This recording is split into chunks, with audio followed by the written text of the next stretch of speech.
नमस्कार। देखिए, आज 2-3 विषयों पे बात करते हैं। पहला तो ये है, देखिए कि जम्मू एंड कश्मीर में जो इलेक्शन हो रहा है, ठीक है? बीजेपी ने 44 सीटों का ऐलान किया, मतलब कैंडिडेट्स की लिस्ट, ठीक है?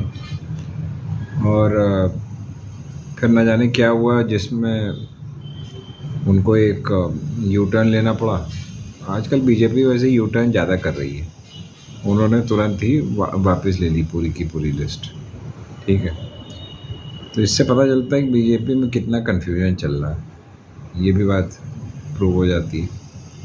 अब पहले ही लोग कह रहे थे कि उसमें फलाने का नाम नहीं है, वो जो वहाँ का chief minister, deputy chief minister था, उसका नाम नहीं है, इसका नाम नहीं है। बहरहाल अब वो शायद कोई रिवाइज लिस्ट इशू करने जा रहे हैं, क्या करने जा रहे हैं, किसके दबाव में इशू करी, किसके दबाव में वापस ली, मालूम नहीं, ठीक है? तो मगर इससे ये ज़रूर दर्शाता है कि कितना ज़्यादा कंफ्यूज्ड हैं बीजेपी वाले, ठीक है? बेचारे तड़तड़ाते हुए आते हैं और उतने ही तड़तड़ाते हुए वापस जाते। दूसरी बात देखिए, जो एक इन्होंने पेंशन स्कीम अनाउंस करी, अरे भैया एनपीएस पहले ही चल रही थी, ओपीएस शुरू से ही थी, ठीक है? अब भाई लोग ने एक यूनिफाइड पेंशन स्कीम अनाउंस कर दी। अब उसमें भी देखिए कितने लोग विरोध कर रहे हैं। अब वो क्यों कर रहे हैं वो सब तो देखिए, उसमें तो बहुत लंबा हो जाएगा वीडियो, मगर वो भी सही नहीं है स्कीम। तो लोग चाहते हैं कि भैया ओपीएस जो पुरानी स्कीम है वही बनी रहे, क्योंकि इसमें भी जैसे बीजेपी की पुरानी आदत है कि बेवकूफ़ ज़्यादा बनाना, मतलब वही चीज़ ये यूनिफाइड पेंशन स्कीम में भी कर रहे हैं। कल एक प्रोग्राम में मैंने क्या, वो प्रोग्राम में ही सब उजागर हुआ थोड़ा बहुत, और एक आध जो लोग हैं जो इनसे नेगोशिएट करने गए तो वही खुश नज़र आ रहे हैं। वो उसने प्रोग्राम में जो पार्टिसिपेट कर रहा था उसी ने ही उजागर किया इस बात को कि वो भैया खुद तो ओपीएस ले रहे हैं, तो उनको तो कोई फ़र्क पड़ता नहीं। तो मतलब सोचिए कि जो नेगोशिएट करने जा रहा है कर्मचारी संघ की तरफ से, वो खुद ओपीएस ले रहा है, ठीक है? और नेगोशिएट कर रहा है यूनिफाइड पेंशन स्कीम के लिए। तो ऑल सेड एंड डन, जो यूनिफाइड पेंशन स्कीम है, यूपीएस है, वो इतनी अच्छी नहीं है। बेसिकली उसमें भी एम्प्लॉयज़ को नुकसान लॉन्ग टर्म में, ठीक है? तो और वो कह रहे हैं कि भैया घूम फिर के आप ओपीएस ही रहने दीजिए, फालतू की उसमें हरकतें मत करिए। चलिए, यहाँ तो ये दो बातें हो गई। तीसरा बात ये है कि जो बांग्लादेश में हिंदुओं पे अटैक हो रहा है और जो प्रॉब्लम वहाँ क्रिएट हो रही है। अब सवाल ये है कि देश का प्रधानमंत्री है कौन? भैया ऑब्वियस बात है, नरेंद्र मोदी है। तो नरेंद्र मोदी इसके लिए क्या कर रहे हैं? उन्होंने वहाँ की रूलर को, जो शेख हसीना, उसको तो यहाँ पनाह दी हुई है, और हिंदुओं के साथ वहाँ पे क्या हो रहा है, एक दो गए वहाँ पे, इनके जो रिपोर्टर भाई हैं वो अपना कवर करके चले आए, मगर हुआ क्या? मतलब वन वुड हैव एक्सपेक्टेड कि भाई मोदी जी, जो नई रजीम आई है, जो भी आए हैं, मोहम्मद यूनुस आए हैं, जो भी आए हैं, उनसे बात करेंगे और कहें भैया वहाँ पे उनको प्रोटेक्शन दो, ज़्यादा से ज़्यादा जो लोग ज़्यादा परेशान हैं उनके लिए एक रिलीफ कैंप या एक रेफ्यूजी कैंप बनाएंगे अपने बॉर्डर पे, या बॉर्डर के अंदर उनको अंदर आने देंगे, कुछ टाइम वहीं रखेंगे। कुछ नहीं किया। मोदी जी क्या कर रहे हैं? इंस्टेड जा रहे हैं यूक्रेन, जा रहे हैं पोलैंड, जा रहे हैं, ट्रेन पकड़ रहे हैं। जो बाइडेन ने किया, उनको लग रहा है भैया जो बाइडेन ने किया जो मैं कर लूँ, जो मैक्रोन ने किया जो मैं कर लूँ, तो मैं बहुत महान हो जाऊँगा। भैया जो असली मुद्दे आपको स्टेयर कर रहे हैं फेस पे, जो आपके देश से संबंधित मुद्दे हैं, जो हिंदुओं पे अटैक हो रहे हैं बांग्लादेश में, उसके बारे में तो सोचो। मणिपुर में जो प्रॉब्लम हो रही है उसके बारे में सोचो। तो बांग्लादेश में हिंदुओं के लिए कुछ नहीं कर रहे हैं, अपरेंटली मर रहे हैं तो उनको मरने दो वाला एटीट्यूड है। तो ये तो बहुत गलत बात है, और इस पर कोई मीडिया बात भी नहीं कर रहा। मानी हुई बात है कि मीडिया तो वही बात करता है जो आपको पसंद हुई है। तो बस अब यही चक्कर फंसा हुआ है, ठीक है? तो प्रॉब्लम यही है यहाँ पे।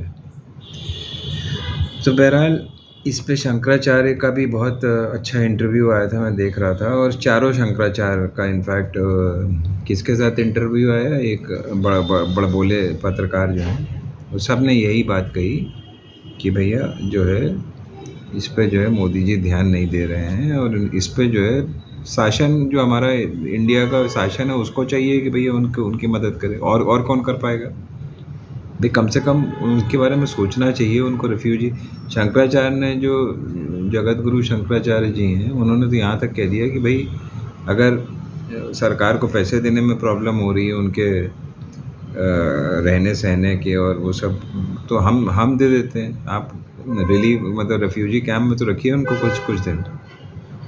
तो यहाँ तक नौबत आ गई, फिर भी अभी चुप है। तो ये सारी चीज़ें ना देखने वाली हैं, और बहुत गलत है जो भी है। बहरहाल, और हरियाणा के बारे में देखिए, मैं एक बात और कहना चाह रहा हूँ यहाँ पे, क्योंकि देखिए जहाँ वहाँ टिकटों का बंटवारा हो रहा है, जम्मू कश्मीर में भी टिकटों का बंटवारा हो रहा है, और कांग्रेस और एनसी का जो है अभी ठीक से तालमेल बैठ नहीं रहा है। नेशनल वो अब्दुल्ला साहब ने कह तो दिया कि भैया हाँ हाँ हो गया, मगर सीट देने में अब नाटक हो रहा है। तो थोड़ा सा ये भी पहले ही अगर तय कर ले लेते थोड़ी देर और बैठ के, राहुल गांधी और खड़गे साहब गए थे तो ज़्यादा अच्छा रहता। उनसे कहते हैं भैया ये भी बना लो और यहीं पे फाइनल कर देते हैं। वो छोड़ के चले आए एज़ यूजुअल। वहाँ पे वो जो है लॉलीपॉप दिखा रहे हैं कांग्रेस को कि भैया इतनी सीट नहीं उतनी सीट देंगे, आप जितना मांग रहे हैं उतनी नहीं देंगे। अरे भाई, मेरी समझ में नहीं आ रहा। कांग्रेस की पॉपुलैरिटी है वहाँ पे सबसे ज़्यादा। जब ये सब चल रहा था, जब एजिटेशन चल रहा था, तब एनसी के ना तो दूसरी पार्टी किसी के कोई नेता बाहर निकला। कांग्रेस ही सब घूम घूम के सब देख रही थी। राहुल गांधी कितनी दफ़े गए मतलब उस दौरान। तो ऑल सेड एंड डन आपको ये सब का रिस्पेक्ट करना चाहिए ना, कि जब आप घाटी के लोग भी, जम्मू के लोग भी राहुल गांधी की वजह से कांग्रेस को चाह रहे हैं, रिस्पेक्ट कर रहे हैं, तो आप क्यों भूल जाते हैं इस बात को? तो ठीक है, मतलब आप कायदे की सीट्स उनको दीजिए जो मांगी जाए, और मुश्किल से 3-4 सीट्स का फ़र्क पड़ रहा है और वहाँ पे नाटक हो रहा फालतू में। तो आई होप थोड़ी समझ प्रिवेल करेगी, और ये जो हैं दोनों अब्दुल्ला भाई जो हैं, फ़ारूक अब्दुल्ला और उनके लड़के, ये लोग उसमें अड़ंगा नहीं लगाएंगे। नहीं कुछ होता है तो फिर कांग्रेस को अकेले लड़ना चाहिए। और रहा हरियाणा का, देखिए हरियाणा में भी बहुत गुटबाजी है, और आपने प्रभारी भी ऐसे लोगों को बनाया है जो पहले ही से मतलब they are known troubleshooters. तो बहुत सोच समझ के टिकट बांटिए, और ग्रास रूट लेवल पे अपने कार्यकर्ताओं से पूछ करके दीजिए।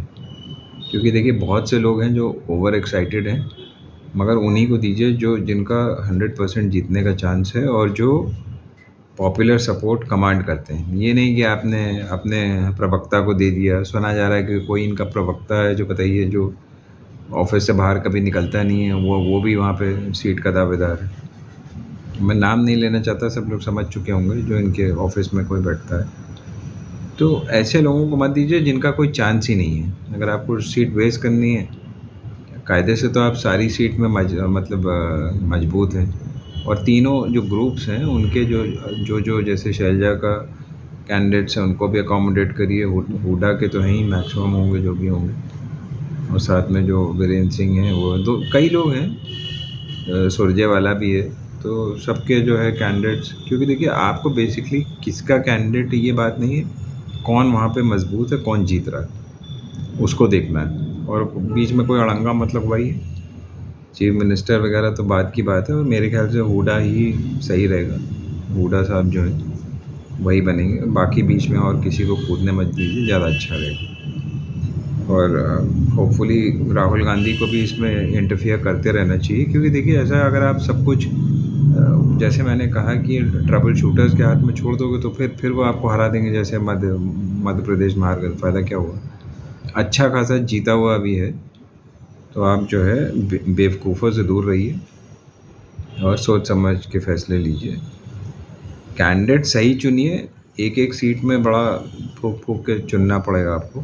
पहले ही प्रोसेस स्टार्ट कर देना चाहिए था, मगर पता नहीं क्या क्या करते रहते हैं लोग। लास्ट मिनट तक रुके रहते हैं, फिर उसके बाद जो है जो भी थमा दिया जाता है। क्योंकि होगा क्या कि ये जो साला प्रभारी बना हुआ है वो अपना ऊट पटांग नाम उसमें डाल के भेज देगा, और भैया वहाँ से वो जो हाई कमांड है वो चुन के भेज दे, बिना सोचे समझे कि भैया किसको देना है किसको नहीं देना। ये एक बहुत ज़रूरी चीज़ है जो उनको देखना चाहिए। जय हिंद, जय भारत।